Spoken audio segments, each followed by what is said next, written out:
Hey everybody, welcome to PDQ Live. Today we've got a great show lined up.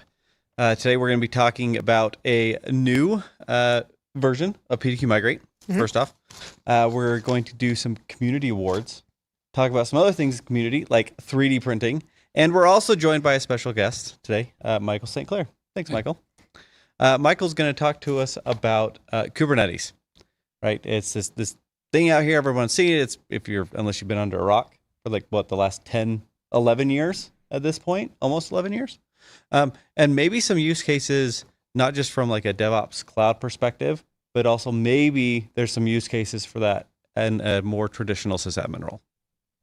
So maybe we should just get started. Should we just dive right in? Let's do it. All right.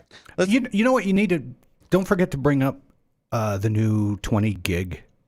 Oh, yeah. How did I miss that? Let's put it in the rundown. How did I miss that? Oh man, that's awesome. That's huge, and it's like literally right here in front of me. Yes, they may have PDQ noticed Connect. it. They may have noticed it. They were a little bit excited in Discord.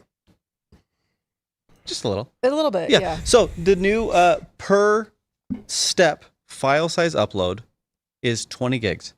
So for those big installers, AutoCAD, Revit, big heavy things, no more like breaking those up. It's just a single, here's a 20 gig file. Yay! Hooray! That is awesome. That is huge. It's big. Alrighty. Let's get going. Should we do All right. So today's quick tech tip, PDQ Migrate. The latest version now introduces exporting of collections and migrating to Connect.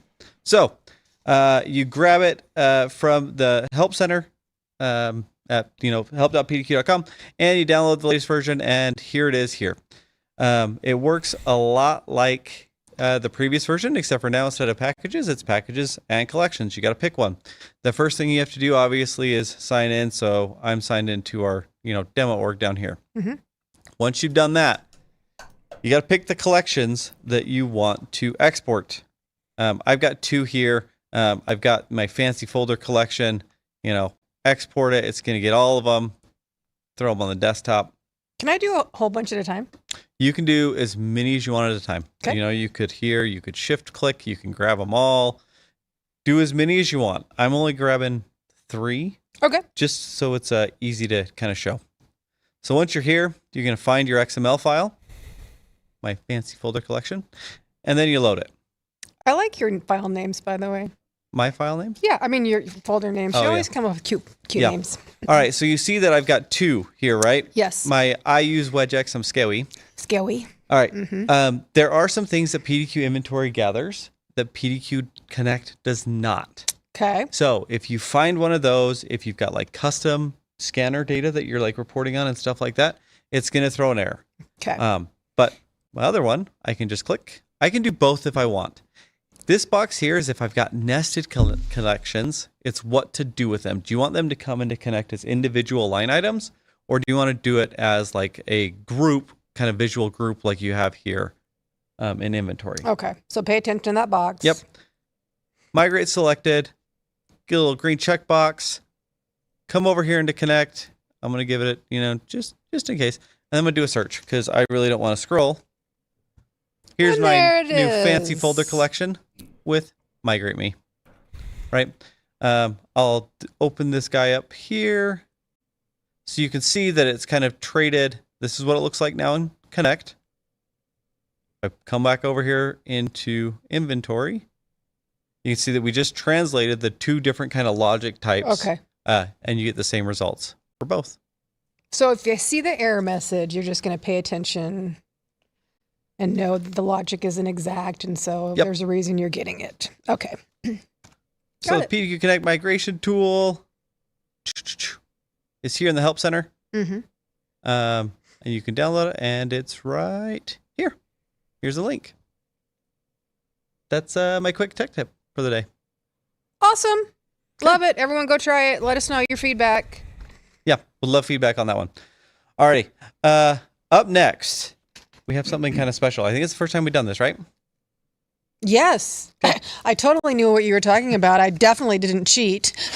Yes, it's the first time we've done it. Are you saying that I might be more prepared today than you? That's Yes. once in a blue moon. That's rare. Once in a blue moon. All right. Let's talk about our next subject, which is the 3D printing show off. I was unaware of this, like completely, that this like even was existing in both internal Slack and also on Discord. So this was exciting for me. Yeah. Yeah.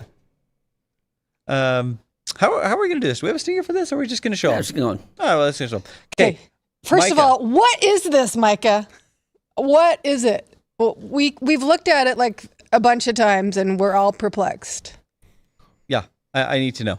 All right. Is that a bomb? Looks like a chicken kind of in the middle. It might be. Well, he's definitely got like mohawk kind of thing. A rockadoodle do. Rock-a-doodle Is that what it is? I don't know. That totally looks like The Rock. I get It it. reminds me of something that Austin would post. Dwayne's face just put on things. Oh, okay. Okay. All right. All right. Yeah. I mean, Okay. it's cool for sure. What do we got next? He claims that he actually printed it and that this was just all that was left at the moment. Yeah, right. It is Moana's dad. Yeah, Moana. Is it dad? Or Are they uncle pot or- holders? Marcel, that's a good That's idea. very handy. That's like one of the most utilitarian prints I've Yeah. seen in a minute. Yeah. Like if you're that. Like that. Space constrained. Hang on a second. Isn't that this guy? Is that the Rocktopus? Yeah, that's our little wizard guy. Oh, he's here. That was our first print on our brand new printer here in office. There's a printer here? He's the PDQ wizard. We can call him PD. Petey. Oh my gosh. Petey, I love the PDQ wizard? Petey. All right. Yeah. Non sequitur. Why do we have a 3D printer. 3D printer? That's a great question. The answer is because we wanted to make really cool things that we could ship out as swag and gifts and toys and things for our loyal members. So if you want some of the cool stuff we're about to make, And internally as well, like That's true, right? holiday gifts and yeah. things like Someone that. Right needs next to to- the laser, which I resurrected. Someone needs to teach me how you got that past finance, but we can talk after. Oh, I can explain that one we afterward. Can, That's yeah, we easy. can talk after. That's All easy. right. Yep. Next. PDQ. Oh gosh, look at that. That is so cute. PDQ is this name. Is this from Nate? Like PDQ Nate? Like Nate? Yes. Yep. That's an egg holder. And That is cool. drawer. Yeah. Whoa. I like that. I like And that pegboard too. setup. I Mhm. like that. I like that. This is PDQ Jason, Which Jason? the one that writes his name like that. Thanks, Drew. This is how I know people is by their Slack handles. Yeah. All right, that's interesting. I like that too. I like the gunmetal filament. That is cool looking. Yeah. Okay. I I- had to ask what this was. But Yeah. then when I figured it out, it's cool. It holds the coffee bean bag closed. Power burner. I do spill a whole lot of coffee. Mhm. I might actually need the file for this one. I like this one. Yeah. I like that a lot. And then you like screw off the lid and it's Yeah. a spout. It's so nice. So hmm He's got some very practical things here. You know I love this because I hate sticky or anything greasy on my hands for canned air or anything that's Yeah. aerosol. Yeah. Wait, doesn't Power Burner, don't you work at like a engineering something or other? Is Power Burner here today? No, well, is he on the chat? He's bummer. in Netherlands, I think. Yeah. Well, that's cool. The top left one is actually a piece that he made for his Bamboo X1C. I think that feeds from the AMS, which is the spools up on top, down into the machine, but it like will match that along with another spool, I think, coming from his dryer. So it's kind of like a spool selector feeder, something like that. useful stuff. Blah, blah, blah. Neat. Ye- Nerd. Neat. If you do print cable management stuff for me, yes, I will get addicted. Oh, it's a storm pooper. Oh, This that's one's- awesome. I like that. That's what I want that one for my desk. I love this one. That is the cutest thing ever. Look at it. Yeah, it's a little. I think that coaster. I think we have those exact coasters upstairs. That's a coaster? yeah. The bottom part. Bottom part. Bottom Bottom part. marble. Oh Yeah. my That's how gosh. yeah. tiny it is. Yeah. I need that. Dorian works here? Uh-huh. Oh, I need to talk to Dorian. Yep. I need that.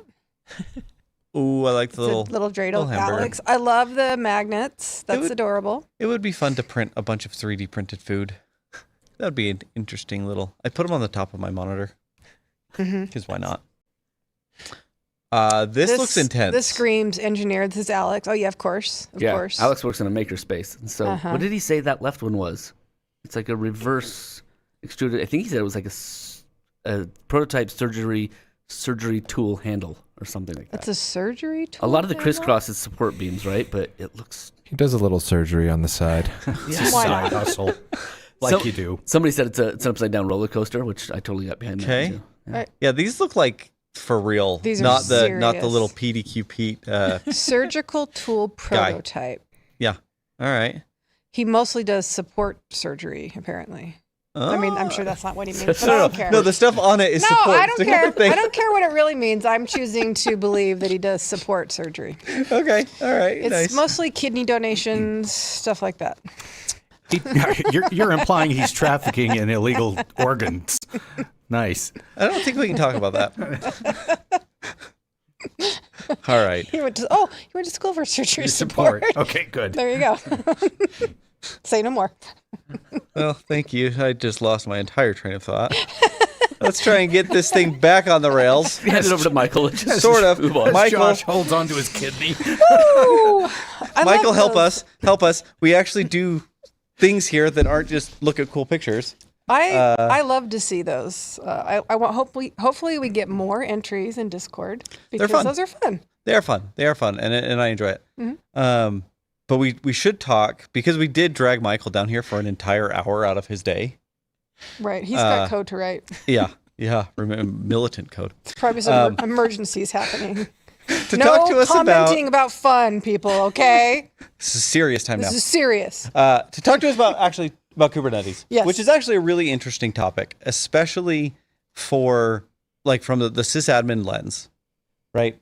Because Kubernetes is typically thought of as this cloud native, like I am providing an application or a service to users, large base of users, right? You need to take advantage of like orchestration and horizontal scaling, like lots of these other things.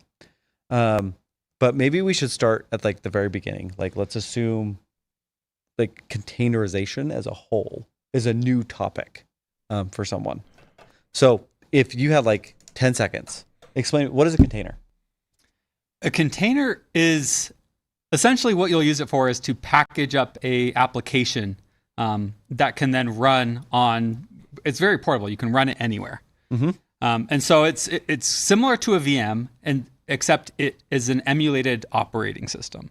And so it's really just your packaged application, and then it shares the resources of the host. Okay, so like I get my application, I get it in a container. It takes just the bits of the OS it needs, and then it's like hyper portable, right? Mm-hmm. Like I can be like, I want to run it here on my own stuff. I want to run it over here in GCP and AKS, and insert your Kubernetes or like Docker flavored anything, and it'll run it, right? Yeah, every cloud provider has 10 different ways to run a container. Okay, so what happens when I get either a lot of containers or I need that one application to start scaling? Is that the point that I probably need to look at like an orchestration layer like Kubernetes? Yeah, Kubernetes just is kind of like that standardized, it's an open source way to manage that at a larger scale. So at a smaller scale, like Kubernetes is probably overkill unless you have experience with it. Like on my home server, I run Kubernetes because I'm very familiar with it. And I have, even though I only have a couple applications, but it's just super easy to just say, hey, run this container now for me as well. Okay. So that's kind of like the use case for it. But like if I'm going to use Kubernetes, is there some like maybe some starting points, like maybe K3s or micro K8s? Yeah. So I would never, I even personally do not personally manage the Kubernetes layer. I use other services, like you said, like I use microK8s at my house. Here for our cloud applications, we use Google Kubernetes engine. All the cloud providers have a Kubernetes flavor. But then there's even like K0s. There's a bunch of different ways and different software that manages just that Kubernetes layer for you, so you don't have to worry about it. Like there are people who their job is to manage Kubernetes, and that's not a place I ever personally want to be. That's like it's too low level. I want to be building things rather than managing a Kubernetes cluster, and you don't have to. Yeah. Right. Like that's an entire managed service. Yeah. Marcel wants to know, like, hey, like, does Connect run in Kubernetes? Is Yes. there anything that you like feel comfortable kind of sharing about that infrastructure, or just the? Yeah, everything of Connect actually runs in Kubernetes. All of our customer-facing applications are in our Kubernetes cluster. That's really cool. Alrighty. Taking this to maybe a different perspective. So now we know what it is. We know like how like PDQ is using it. not necessarily from like a DevOps perspective at serving applications, but maybe from a sysadmin perspective, when we might use something like this. The first kind of use case that came to my mind, which is not necessarily Kubernetes, but maybe something that's like a little scaled back, that's just like Docker and containers, is everyone has like that one server that is basically running either a cron tab or scheduled tasks, right? Mm-hmm. And eventually those scheduled tasks start chaining into each other like over and over and over again. And then eventually you have an application. Whether you call it that or not, your collection of scripts is now an app. That's probably where I see the most use case for a sysadmin workflow, is to take that like collection of scripts and stuff and bundling it up together into a container. And then it's now portable, right? So now I can pick it up and move it, and I'm not bound to that, old server box that I've been doing this on. But you also get the benefit of the containers just have way less overhead because they're relying on the underlying system to actually have that. And so where you might have a ton of unutilized capacity on a VM, you can now schedule multiple containers all within like a predictable, reliable rebuild of if you need to rebuild it, like update dependencies. Now you can rebuild your container, and then you just put it right back on the box, or you schedule it across multiple VMs. Yep. So it becomes like this thing that's just like this ephemeral, destroyable thing that's just like, yep, don't need it, throw it away. Oh, that VM broke, whatever. Here's a container on this one over here. And then you're not dependent on software on the VM itself. It's like if you update one package and now you broke another one because you were trying to fix it for another, a container has all of your dependencies for that software self-contained and will not be impacted by what other containers have installed. Yeah. So there's a question in the chat. So how would you go about writing a application for Kubernetes? So there's two different concepts there of whether you're writing it for Kubernetes. There's you're just creating an application, and that doesn't necessarily need to be inherent to writing it for Kubernetes. You can write any application and then containerize it. And if it's containerized, it can then run in Kubernetes. Now there is the aspect of now preparing it to release on Kubernetes, and that's where you'll get into the different resources of how Kubernetes actually works, where you'll have pods, deployments, and different ways to run those containers. You can also do cron jobs. You can schedule just regular jobs to run in Kubernetes. It kind of encapsulates all those ideas in a YAML file.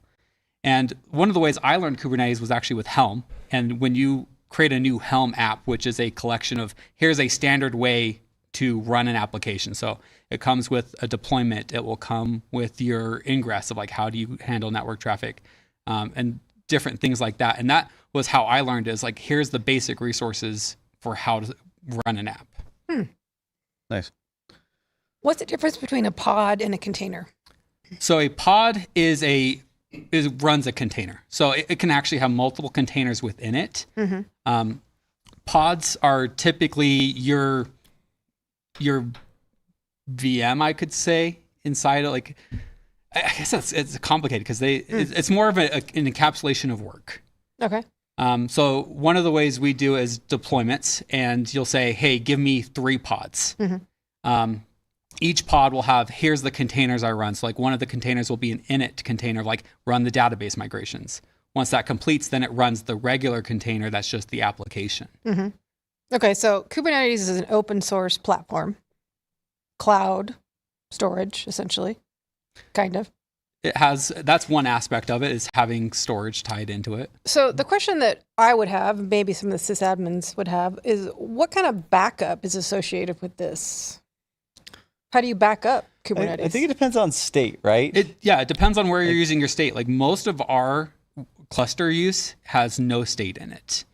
We use managed databases on Google Cloud that our applications connect to, which means we can completely tear down our cluster and bring it back up. Like when we did disaster recovery, like if we completely lost our cluster, we could be back up in 45 minutes. Oh, okay. And so these are like, we don't do state, but you do have, if you wanted to keep persistent state in the cluster, you have persistent disks. Well, they call them persistent volumes. Okay. And there's a lot of tooling for backing up those underlying disks. Like I can speak to the Google Cloud aspect of it. Of all of those disks you can create snapshots of and create schedules, and it will do incremental backups of your disk. I think probably similar to anything you could do with VMs. vCenter, but you don't do that. We don't do that because we don't have state in our cluster. Gotcha. And so you have successfully lowered the cost quite a bit following this model, right?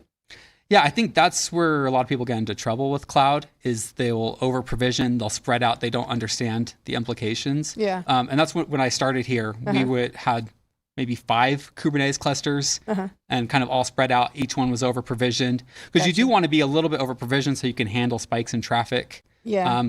Because there's like a difference between like a spike in traffic where you want to auto scale and where you just want to like be able to instantly respond instead of waiting for more resources to be provisioned.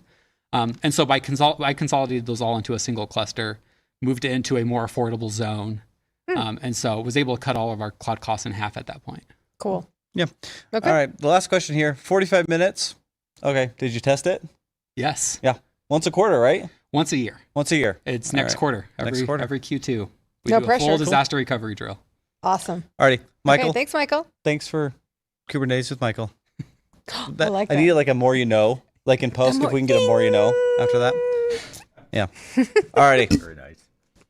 Last segment. Oh my gosh, I'm so excited. What is it? What are we doing? It's the first ever Discord Awards. Okay. Ding. I was waiting for some music, but it didn't come. I don't know. How about, can I just give you an intro? Please do. It's just like the regular award show. Right? Yes. So, welcome to the very first Discord Awards. There you go. Kelly did that way better than you. Shut up. I mean, he totally did. I don't know why I just said that. That was ridiculous. All right. What are we awarding? What are the categories? Our categories are most helpful and all-seeing, best pet, the snarkiest and funniest, and most wholesome content. Do you like this? Yeah, I like this. All right. So, who are the contenders? Who are the contenders for the most helpful? I'm sure it's Tara. Totally. All right. The nominees are Sir Ginger, Emperor Bob, Just Rob, and Marcel. I haven't interacted with Emperor Bob. Oh, Who's you'd Emperor like Bob? you'd like Emperor Bob. All right. You ready for the winner? Well, The winner. we can talk about some of the nominees and why they're Yeah, there. right? yeah. Talk about him. Go ahead. Yeah. Well, Marcel has to be in here, right? Like, Well, yeah, but Andrew's going to give us some background onto why they're all amazing. Andrew, would you like to? Oh no. oh no, Your no audio. Your audio, I thought it was fixed. And he's muted or he's having problems. Can you mime it? Just mime it. He's the whole miming. I'll be Andrew. And we're getting ready to do it, and we're so excited, and here we are talking about it. Was that a good Andrew? That's totally I can tell you what I had on the notes for the Bing! thing. It's so great. A lot of these- Do it, and we're going to automate it. Okay, ready? Sir Ginger was amazing because this month he joined us in a webinar, and he was so helpful. And we love Sir Ginger always because he's incredibly helpful, and he answers a lot of questions. And Emperor Bob was the same. He also joined us in a customer panel on the same webinar. Just Rob, I actually am not sure if he joined the webinar, but he's incredibly helpful too. He answered a lot of questions in Discord this month. So All right. same. And Kelly, the winner is... And the winner is Marcel. It's shocking, I know. Yeah. What a bunch of legends. says Marcel, like, Andrew. what is the? Is that the messages? Marcel, this is crazy. 1,428 In posts. 1 month. Yeah. What happened on the 22nd of January? Is everything okay? Apparently not. It's phenomenal. It's crazy how much. All right. Marcel As always, is probably thanks, Marcel. the number one employee. So, Well he done. had surgery. That's right. Oh. But this is the best part. This is my favorite part. And in case you don't think we're paying attention, we are always paying attention because I am a stalker. When he was off for surgery, he had old PS Noob answering questions in Discord. I'm not kidding. Hey, fill in for And me. I got to go have He surgery. did. And posting articles in the cybersecurity channel. I'm not joking. I was stunned. We say, what is the Star Trek? You got the con? He did. Yeah. He did. You have the con. So we love our customers. Yeah, deputized. Exactly. All right. Okay. Snarkiest, funniest. I Yes. win this one, right? Obviously. All right. How many messages did I post? Our next category, the snarkiest and funniest. And the nominees are Micah, Old PS Noob, Power Burner, and Nandor. Andor. Yes. Micah is. Do we have Andrew back? Is Andrew back, or are we done? Is he gone? I feel bad. Apparently Safari isn't working. Can't hear him. It wasn't Chrome. Do you want to do Andrew impression? No, let's talk about the... Yeah, no. Yeah, everyone wants to talk about everyone else. Okay.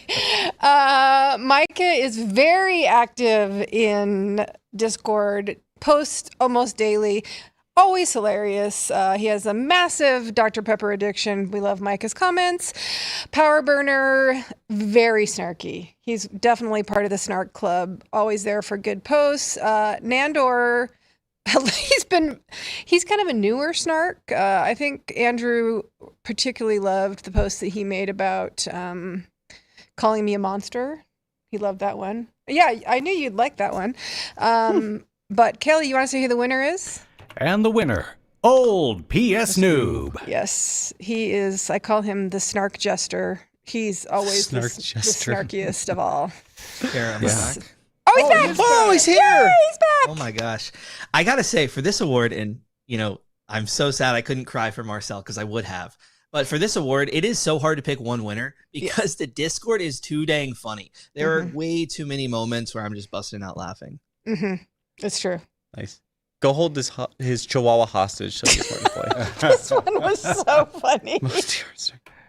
Love that. Andrew and I spent probably the better part of a day combing over looking for these comments and the good deeds, and it was a great day. Yeah, So those are wonderful. The whole Chihuahua one, though, my gosh, hilarious. Very good. Alrighty. Okay. Ooh, the best pet pick. Yeah, the next category, the best pet. Who chose this category? Go figure. And the nominees are Tara. Did you just shove yourself into trying to get an award here? She's a special feature, special guest. I know you think that. It was Andrew. So the nominees are Tara, Mark the Goat. Mark is a cute little puppy. Look at that. Nandor. And if you listen, you can hear the birds chirping on the TV. I love that. And Garnock the Derp. That's a lot of cat. Are we ready for the winner? I'm ready for the winner here. And the winner is Mark the Goat. That was a great picture of that dog. That was a fantastic picture. Love that. I'm assuming Golden Doodle. Yeah. Is that right? Yeah. Okay. Yeah. Do we have one more? I think we do. We have one more. All right. Ooh, okay. Our next award is the most wholesome moment. And the nominees are Lowlander, Santa, Just Rob, and Physics. I would have butchered that name. That's not what I read. Zax? Yeah. Zax. Any comments on these folks? Well, shout out to Grandfather Physics over there. Just recently, I guess, became a grandfather. And Santa, we actually have a Santa in the PDQ Discord, camera on, ready for you to hop in a video channel and warm up your day. Which was funny because Tara, we went in there one time, we were talking with him. He's so which is cute. awesome. He's Adorable. darling. All right. Love that. He literally is Santa during part of the year, I guess. Yeah. Okay. Okay. And as we leave, he's like, "Merry Christmas." It's like January 15th. He just likes to Close-ish. chat. He's so fun. Yeah. He's awesome. Okay. Okay. Ready? The winner is Lowlander. All right. Let's see this wholesome moment. Oh, there's tons. Okay. So you guys walk us through what we're seeing here. Well, L. Smith had a problem. All right. We don't need to get into the nitty gritty, but let's just say it wasn't a quick fix like we sometimes see. So there was maybe a little bit of snark back and forth there.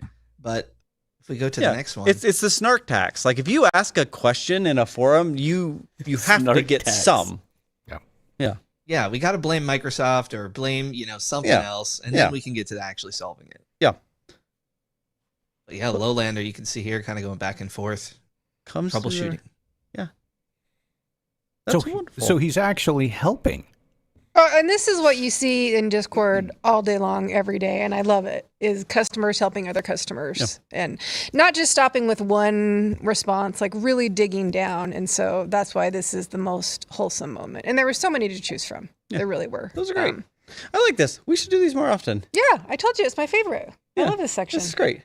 You know- and we have prizes for them. Yes, all of them are going to get swag. So I forgot to bring down the things I was supposed to bring down. I I'll know, give them to you yeah. later. So we have swag going to our IT challenge winners, and then these 4 ones. So send emails to webcast@pdq.com for our winners, and we will send you the best swag, the greatest swag ever. And if you haven't hopped onto the Discord, do so. It's growing, and the great thing is we're getting people with all sorts of different areas of expertise. So if there are questions you've got, there's a really good chance you can find an answer from someone in Discord. And PowerShell Wednesdays, Andrew, if you're still here, you want to give that a quick plug?